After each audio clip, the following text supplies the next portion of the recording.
Warning. This episode contains graphic content involving suicide, rape, and child abuse. Your discretion is advised. Hello and welcome to the Night Parade Podcast, where we shine light on the dark. Each episode we present to you a case on all things true crime and paranormal. We'll be your hosts for this evening. My name is Glenn. And my name is Jan. And we work together here with the team at Night Parade Studio to bring you the show. Today we're going to be switching up on you guys. Every episode of this season so far has been focused on the perpetrator. Gary Glitter, Ian Watkins, and Dobby Vanity all did horrible things, disgracing their names as pop sensations forever. This person, however, was completely innocent. She was an icon that accused 3 very famous Filipino celebrities of gang raping her, and ultimately leading to her alleged suicide. Yep, that is right. And for those of you tuning in with us for the first time, first off, welcome to the Night Parade. That's right. Today's episode is covering our last individual of the season, and this case is very familiar to me because, you know, that's where I grew up, which is in the Philippines. It shocked the whole nation because she was young and she was an aspiring dancer and actress who suddenly passed away. And that was hard on everybody. A rising star with the potential to be one of the greatest of her time. This innocent girl was allegedly disgraced by other icons of the industry. This girl's name is Pepsi Paloma. Let's get started. Let's do it. All right. All right, so Pepsi Paloma was a young, aspiring Filipino dancer-actress who rose to stardom in the early 1980s. In 1982, she accused 3 very highly publicized figures in the Philippines of gang raping her in the Sulo Hotel. Her case was actually never went through, and years later she was found dead in her apartment. There are a lot of contradicting articles because of media censorship in the Philippines at the time. I believe this was during the communist regime in the Philippines. Oh, of Marcos? Marcos, yeah. Yep. So we're just going to be covering a general overview of the case based on articles from the Esquire magazine as well as the Global Inquirer. That's right, but before we get into that, I just want to give a quick shout out to Lagim, a Filipino podcast channel. They are the one who compiled a very comprehensive file on their blog posts when they did the episode for Pepsi Paloma. Yeah. They cover true crime and cases in the Philippines for those of you guys that are interested. So we're going to put their link on the description below. So make sure you guys check out their channel, show your support. Yeah, make sure you check them out. Yeah, they make some good content out there. It's good stuff. All right, so let's talk about Pepsi Paloma. Mm-hmm. She was actually born as Delia Duenas Smith on March 11th, 1966, in Manila. Her mother, Lydia Duenas, was born in northern Samar. Samar. Yes, Samar. Her father, Kenneth Smith, was an American letter carrier who left the family when Pepsi was still very young. She was the eldest daughter of 5, and she began working at a very young age, which that was actually kind of normal in the Philippines. Yeah. I mean, especially if you're the oldest of, you know, all of your siblings. Right. That's pretty much in the norm. Yeah. And she was said to be a very beautiful girl. By 13 years old, she was introduced by her mother to her manager, Rey DelaCruz. And he actually had the reputation of being a sleazy manager. Yeah. He was actually murdered in 2001 when he was shot dead. His case was never solved either. The suspect of the murder of Rey DelaCruz, his name is Filemon Popoy Lagman? Yes, Filemon Popoy Lagman. Right. And he was the head of the Communist Party in Metro Manila. Yeah. The article also states that Lagman has 2 pending arrest warrants. So Delia, despite only being 13 at the time, DelaCruz decided to recruit her to a group that would be known as the Soft Drink Beauties. And this is where she picks up the name Pepsi Paloma. Right. So for you guys that are wondering what soft drinks beauties are, soft drink beauties, basically a group of Filipina actresses who each took on the name of a soda brand. Pepsi Paloma for Pepsi, Coca Nicolas for Coke, Sarsi Emanuel for Sarsi, and Miranda Myra Manibog for Miranda. Soon after, DelaCruz would launch another group of starlets called Hard Drink Beauties. which was basically the same idea, except those girls are marketed as alcoholic drinks. So that's kind of funny that these girls are Just all drinks drinks. to them, yeah. It's crazy. Now, these groups of women were marketed for their sexual appeal and appearing in sex-oriented movies such as bomba films, also known as Bold. Bold. Yes. So let's actually talk about the bomba films. Okay, yeah. So, these were movies that were characterized by their gratuitous sex scenes and actresses being completely nude. It was basically softcore porn. Mm-hmm. It became a popular genre of movies in the 70s and 80s, and Pepsi was heavily persuaded by her manager and her mother to do these films. And in order to pay for bills, her mother was a single parent raising 5 at the time. Mm-hmm. But, it's kind of not fair still to put that on your daughter. That responsibility to take care of your family. You weren't even doing anything for your kids. You wanted Pepsi Paloma to do everything for them. That's crazy. Yeah, unfortunately, that happens not only in her family, and a lot of households in the Philippines as well. Yeah, it's sad. Yeah. She was either 14 or 15 when she began starring in these types of films. Brown Emmanuel was the initial film that she starred in, together with Coca Nicolas and Sarsi Emmanuel. This film caused quite a stir in the media due to her appearing completely naked. Yeah. I mean, obviously you would, because you have a 14, 15-year-old in the theaters. That's crazy. And she was naked. That is something that would not fly here. Yeah, it's not. California. It just really won't. And I want to go back to her being heavily persuaded by her manager and her mom, because she could have probably said no to the manager. Yeah. Right. Yeah. With her mom's help to saying no as well. Right. But her mom did not say no to this opportunity that was for Pepsi Paloma. She saw it as an opportunity. An opportunity to get more money instead of thinking about her mental health at the time, or exactly, because what kind of 14-year-old would do that to be they don't even have that mindset yet to be working that type of job to survive her family, let alone survive you, her mom. Right. So it's not fair. Yeah, it really isn't. Now, after producing a couple of films, Pepsi, she goes to a party at a famous broadcasting location in Quezon City, which was eventually demolished. Pepsi, along with another starlet named Guada Guarin, came to the filming comedy sitcom School Bukol, which was really popular back then. Yeah. Anyone that knows or has a TV has heard of School Bukol. Right. So after filming, they had an after party at the same location. Attending the party was the famous trio Vic Soto, Joey De Leon, and as well as Richie Reyes, which is also known as Richie De Horsey. Yes, sir.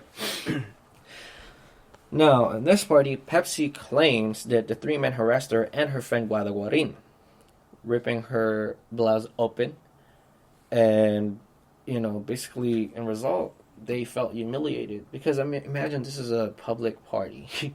Yeah. And you're just gonna get your blouse ripped open That's crazy to imagine. Yeah. You're in front of a lot of people. Yeah, and you're gonna do this to a, 14, 15-year-old? Mm-hmm. Oh my goodness! Wow. No, this is crazy.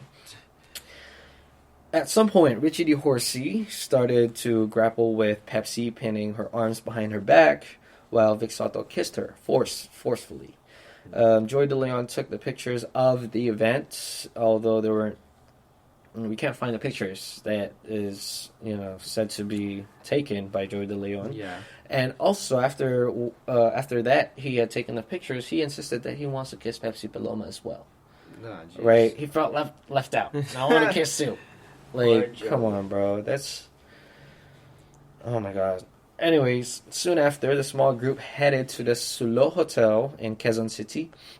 And it's widely speculated what the reason was that made the woman followed them back to the hotel room. Basically, I don't know, like they have no idea why they even bothered like following back to the hotel. Yeah, you kind of have to think about it. Like, why would they do that? Yeah, exactly. After something like that happened. Now, understand that these men were established male celebrities, and they were, with young, impressionable teenage girls, and the impact that you have on these teens being that famous. Yeah, you're huge. Yeah, it's insane. Now, Pepsi, which is kind of like will explain why they did. She said that they were also drugged.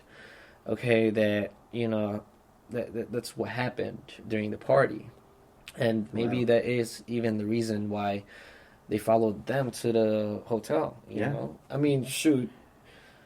You being drugged up, you would feel unsafe because you don't know what's happening around you. Yeah, and I can imagine it would have been a lot easier for them to convince. Yeah.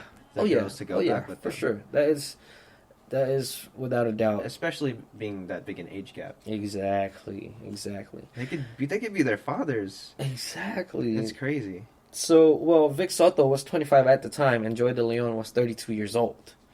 So that's the age gap that you're talking about. 15 to 17 years old age difference. That is insane. That is too big of a gap. This might explain why it would have been easy for the men to convince them to go back to their room, And basically in that room what happened was, or Pepsi says happened, or Pepsi claims that Joey began to molest her and her friend Guada, along with Vic. Yes, Vic and Joey was basically, she's saying that she got gang raped by Vic and Joey, while Reyes, Richie DeHorsey, took pictures on the sideline. Now, getting away from her claim, this is Guada talking, and she would later admit that she saw everything, that this happened. This is not Pepsi's claim anymore. Now we have a witness, Guada, stepping in, saying, "Yeah, I saw it. Yeah, it happened." Yeah, I feel like she would be like the first person people should look into if they want to like get some sort of testimony. Right, exactly. But at the same time, nobody really took it serious. Yeah. Whatever allegation they might have against the trio. That's crazy. That's insane. So let's talk about the trio. Now, they were originally part of a disco group called VST and Co, and they were popular in the early 1970s. Vic Soto and Joey DeLeon were members of this band, along with Vic's older brother Tito Soto, and Joey was very closely associated with their crew, but he was not officially part of the band. Mm-hmm. They eventually became hosts of Eat Bulaga, which became the longest-running noontime show in the history of the Philippines. Yeah. So they're still running right now. They got pretty big. Yeah, they did. They still are big. Yeah. So after this alleged gang rape at Sulo Hotel, Pepsi tells her mother what happened, and they decided to tell the police. Mm-hmm. And in June 31st, 1982, Pepsi's mom and manager DelaCruz filed a formal complaint with the defense minister at the time, Juan Ponce Enrile. Right.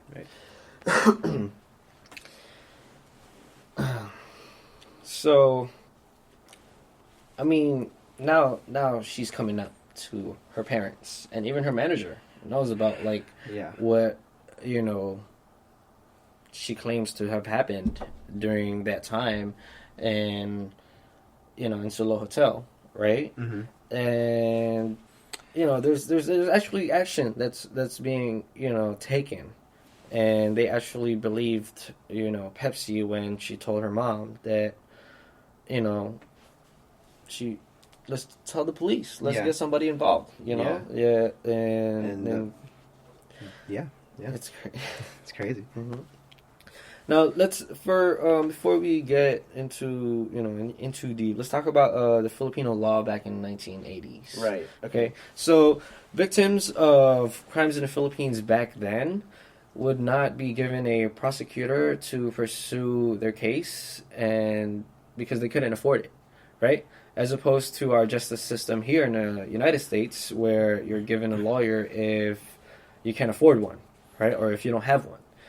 In other countries, the government does not provide you with one, or at least in this case, Philippines did not back in 1980. Okay, that's pretty crazy to think about. Yeah. So like here in America, it's normal for like if you commit a crime or if you're accused of committing a crime, Mm-hmm. they give you a defense even if you can't afford it. Mm-hmm. It's like that's your law. I mean that's your right. Yeah. As a citizen. Yeah, exactly. But it's different in other countries. So in result, victims of crime who couldn't afford a lawyer just couldn't get any justice. Right. There's nothing for them out there because without a prosecutor, their case would be like done cold and just would not go anywhere at all. It's not going to go through because you don't have anybody representing you. You know how hard that is, to awful. represent yourself. That's awful. Yeah. So in August 6th, 1982, as Pepsi files what's that called? Complaint? A complaint? Yeah, a complaint with Enrile, right? She was referred to Rene Cayetano, which was, big legal name in the Philippines. Yeah. This is somebody who knows something when it comes to justice, basically. Right. And he decided to represent her pro bono. So in August 18th, Pepsi finally filed charges against Vic Soto, Joy De Leon, and Richie Reyes on alleged rape. All right. Okay. Right after, the men filed a libel case against Pepsi and Rey DelaCruz. A libel case is to accuse someone of producing false information or false accusations. Yeah. So Yeah. they're saying that what she's saying is not true. Yeah, but in return, Pepsi filed a counter case against it. All right, you go, Pepsi. Yeah, she's saying that, I'm standing my ground and I am speaking facts. That's what she's trying to say. All right. In August 30th, Pepsi finally has a day in court with Soto and De Leon. Vic Soto and Joy De Leon. Finally, there's something going to happen. All right? It looked like Pepsi's case was going to go through. That it was actually going to move forward. Right? So this is when the crazy thing happens. She gets abducted in 1982. That's crazy. Okay? So your case is going somewhere, and then suddenly you get abducted. That's like from some action movie. Or Yeah, something like that. you only see this in movies. Right. I mean, yes, it does happen, but really, this is insane. Because finally, when you're being heard, they want to take you out. Somehow, some way. You just go missing. Exactly. It's just crazy. Well, during the abduction in 1982, suspicions fell onto two leaders of the Metrocom Intelligence and Security Group, or MISG. Mm-hmm. These are Rolando Abadilla and Captain Panfilo Lacson, who is a current politician in the Filipino government to this day. Mm-hmm. And it was found that they didn't know, or they didn't do it, but they knew who did. That is fishy to me. That is fishy. They know where to find her, but they didn't do it. Okay? Mm-hmm. That's what they're saying. They suspected Bienvenido Mendoza, or Ben Ulo. He was an enforcer of the Castello clan, which were related on the maternity side of the Sotos, which is Tito and Vic Soto's family. Okay. They were right. Yeah, they found them. Yeah, they found her in that compound right there. But she wasn't harmed or anything. Oh, that's good. And that was good at the time. Yeah, but the whole abduction is crazy. That to is me. right. What the heck? So in result, Ben Ulo was arrested and he confessed to the crime. But there is no official court conviction of this crime. So even though he confessed, there's no conviction. There's no conviction, nothing. It's just out there, flying in the air. Wow. Yeah. So let's talk about a document, a court document that is involved in this case, which is the Affidavit of Desistance. At some point before the abduction, Tito Soto visits Pepsi at her home, and there he places a gun on a table and asks her to sign a document. Now, this document is what I was just talking about, which is the affidavit of desistance. Now, some articles say that her mother is the one who signed this document for her due to her being a minor at the time. Wow. That is crazy. That is crazy. You damn near sold your daughter out. You know, you basically just put up that white flag and like, all right, yeah, we're not going to go any further.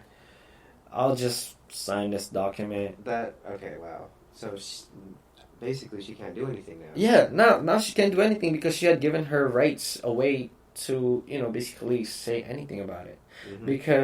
Because of the document was signed, all charges and the case made by Cayetano were dropped. This is the result of that document being signed. This is what her mom did. She didn't do this. As we've mentioned, Tito Soto is the older brother of Vic Soto, but was not present during the night at Sulo Hotel, so he wasn't there when this event happened. He had something better to do than these three. Oh my God, you guys.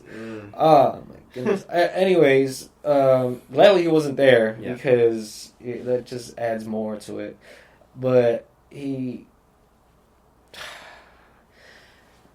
anyways, the punishment for rape at the time in the Philippines was death. And I feel like this is why Tito did what he did. That makes sense. Right? But still is not right. It's not. It doesn't make it right, but it shows a reason why he would do it. Yeah, I get it. You're trying to protect your brother, but at the same time, you're trying to protect him from the. He still did it. Yeah. Supposedly. Yeah. Because I mean, if any of these people do something like that crazy, I'm gonna bring their ass to the police myself.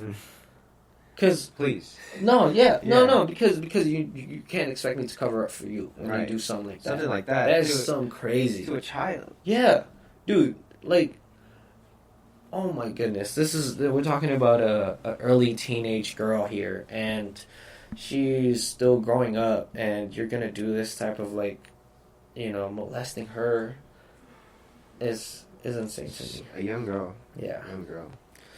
All right. Let's talk about the 1982 interview that the three actually went on. It was for the Who magazine, which was a popular publication in the Philippines during the time. In 1982, they published an interview with Tito, Vic, and Joey. And in this interview, they tell their experience with Pepsi, and they basically just tell her side of the story. Mm-hmm. So they're recounting the night at the party at Broadcast City. Mm-hmm. So they claim that Pepsi and Guara had actually asked for pictures with the men before they had left for the hotel. Mm-hmm. At this point, they begin talking about the pictures that Reyes took at that night. Mm-hmm. Mm-hmm. So they tried to write it all off as unfortunate angles and timings. They say that there was nothing malicious or lascivious about those pictures, and they claim that Pepsi allowed for the men to kiss her, pointing out points in the images that should show consent. But I don't know.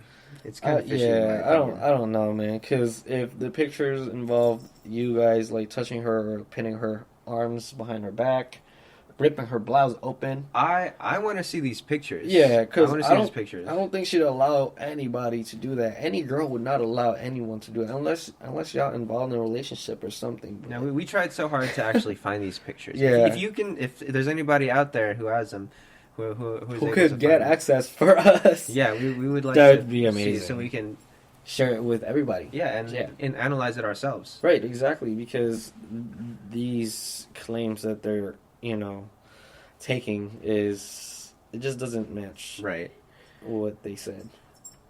So actually in October 1982, Tito, Vic, and Joey come out with an apology, a public apology in the People's Journal. Yeah, and in the apology they're quoted saying this: "We hope that you will not allow the error which we have committed against you to stand as a stumbling block to that future to which we all look forward to." They asked for her forgiveness and even went down on their knees during their noontime show. Oh my goodness. So I wonder actually what Pepsi was thinking at this point. I mean, I'm Because- pretty sure Pepsi was thinking, like, I could have gotten their asses in jail Yeah. if my mom did not sign that, affidavit of desistance. Right. Because this apology in itself is a It's a compelling confession Right. for the crime that you committed. Exactly. Because you just said the error that we have committed against you to stand as a stumbling block for our future.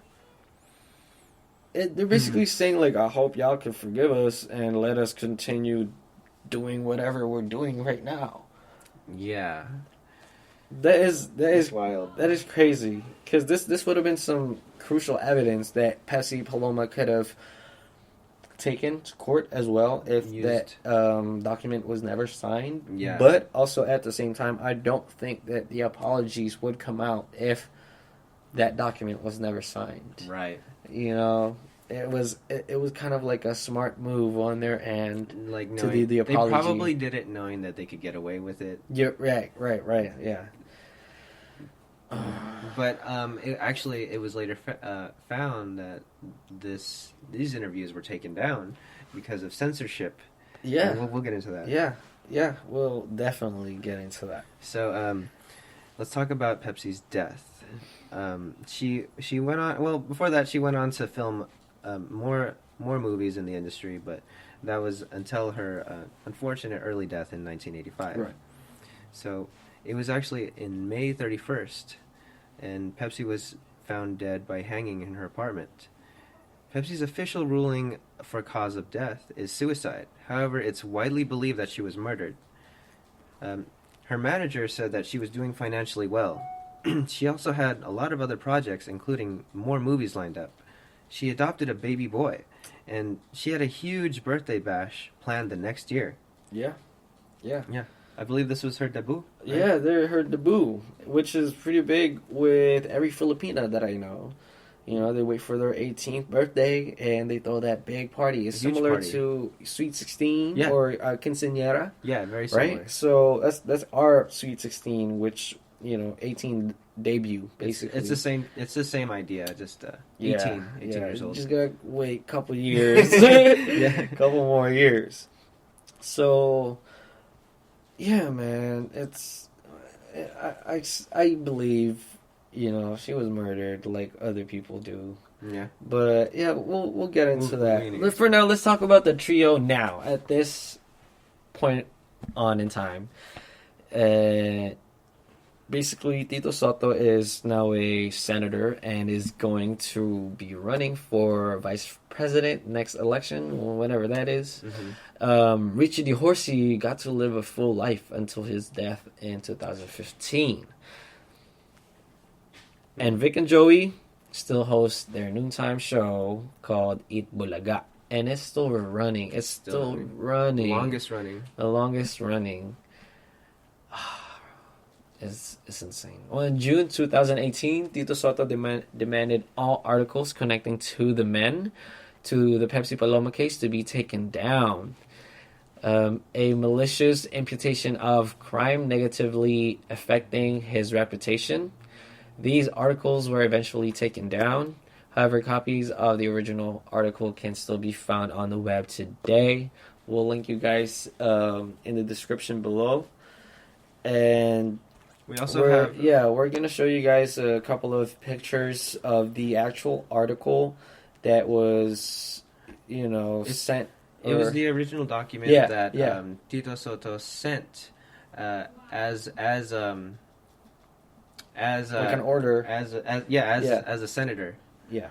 To take for all articles to be taken down about him, and it's quite interesting. Yeah, you guys can read it for yourself, but basically in this in this article,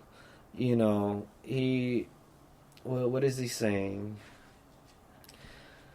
He says, greetings, I am writing in relation to my earlier request to remove from your news website all the published articles implicating me in the alleged rape of Pepsi Paloma, particularly on the withdrawal of her case that happened several decades ago. I believe there was a malicious imputation of a crime against me. To be specific, the following are the write-ups with their corresponding publishing dates. I wish your company would delete. Now, the first one, you want to take the first one? Yeah, so the first one is The Rape of Pepsi Paloma by Rey DelaCruz. Oh, so these are all... the articles. These are all the articles that they want taken down. Yeah. And including the dates that they were taken down. So it's The Rape of Pepsi Paloma by Rey DelaCruz. It was Pepsi Paloma murdered by Rey DelaCruz. It was Tito Soto denies whitewashing Pepsi Paloma's case by Total V. De Jesus. Yes, sir. All right. So, these articles are available. We'll actually link it to you guys so you guys can check it out. In it, Tito kind of like uses it. You can see like he uses it as a way to like, I don't know. It just seems like he's using it for personal gain. He's using his power. Yeah. And he says things like, I am the truth. Yeah, it's kind of funny. You should go check it out. Yeah. Just, pause the video real quick and read it. It's worth the read. Now, for small trivia for you guys, there is a band in the Philippines, or a rock band called Eraser Heads. Literally, Eraser Heads. Just one word. One word. Yeah. And they have a song called Spolarium, which a lot of Filipinos believe indicates the gruesome scene of Pepsi Paloma's death in her own house.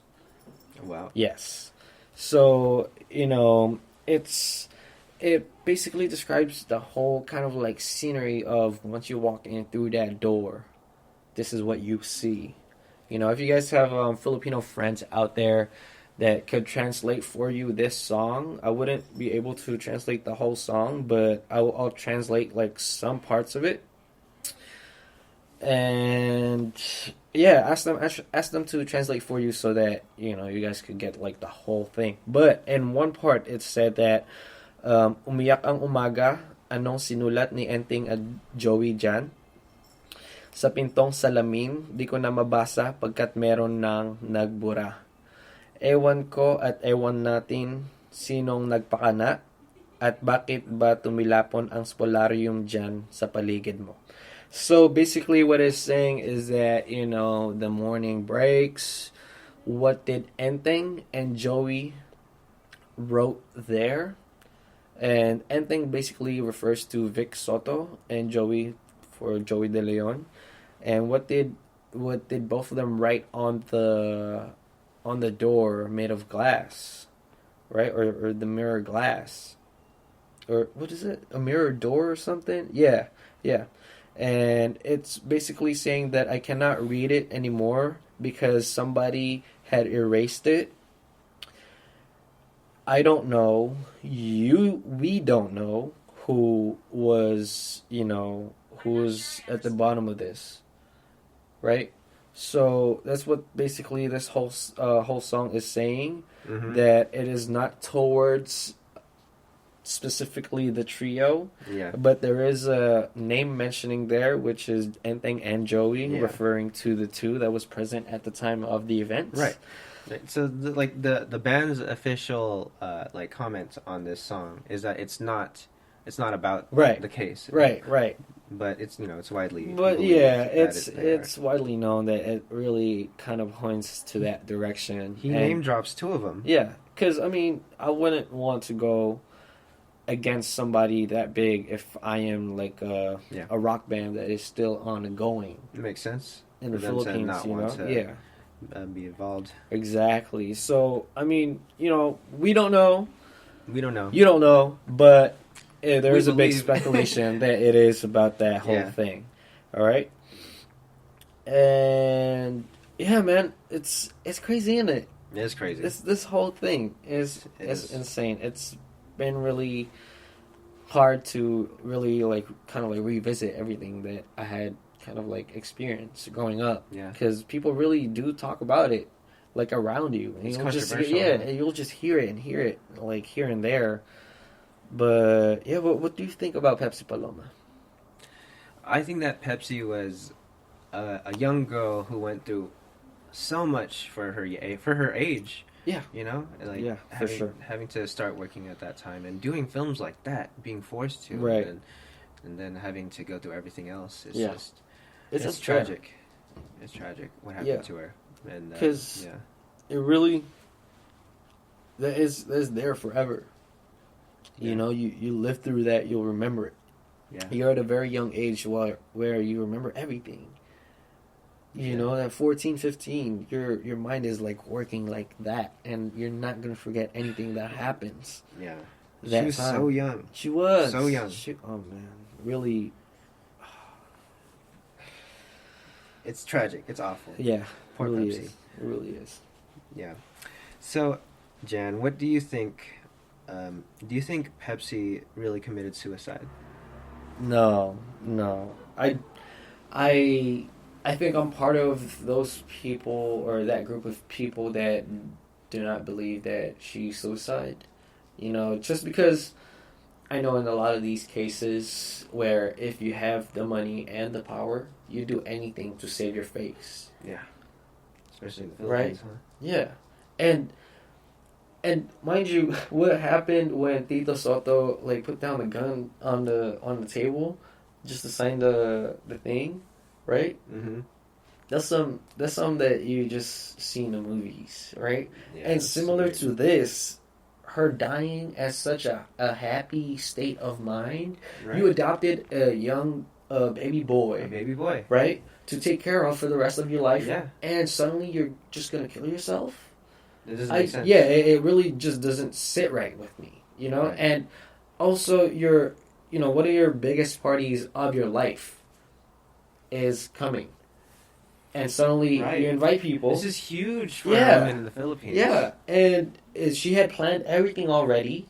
You know, even her manager says that she had projects ahead of her Mhm. that is, More movies. lined up for her, right? Yeah. So, without any, problems, visible problems that, we could see, I cannot say that she committed suicide.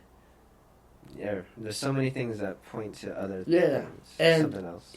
We might not have included it, but there were also there were also talks that her neck wasn't badly like bruised or anything like that. Oh, that yeah, is yeah. going to cause by strangulation through hanging.